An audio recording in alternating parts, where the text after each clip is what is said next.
চাকরিহারা আন্দোলনকারীদের বিরুদ্ধে মামলা, সরকারি সম্পত্তি নষ্ট করায় এই মামলা দায়ের করা হয়েছে। পুলিশের কাজে বাধা, পুলিশকে মারধরের অভিযোগ উঠেছে চাকরিহারা আন্দোলনকারীদের বিরুদ্ধে। সরকারি কর্মীদের মারধর, হেনস্থা করায় মামলা। স্বতঃপ্রণোদিত মামলা রুজু করেছে বিধাননগর কমিশনারেট। ফুটেজ দেখে কয়েকজন অভিযুক্তকে ইতিমধ্যেই চিহ্নিত করেছে তারা।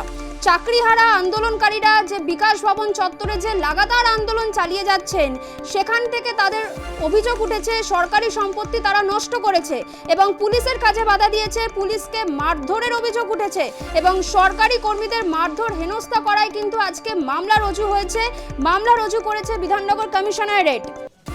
বৃহস্পতিবার সকাল থেকেই দফায় দফায় কিন্তু পুলিশ এবং চাকরিহারা শিক্ষকদের মধ্যে ঝামেলা, সংঘর্ষ বেঁধেই রয়েছে এবং পুলিশ ও চাকরিহারা শিক্ষকদের ধস্তাধস্তিতে আহত হয়েছে এক পুলিশ কর্মী। তাকে কিন্তু হাসপাতালেও ভর্তি করা হয়েছে এবং চাকরিহারাদের তরফ থেকেও অভিযোগ যে তাদেরও কিন্তু চাকরিহারারা অনেকে অসুস্থ হয়ে পড়েছে, আহত হয়েছে।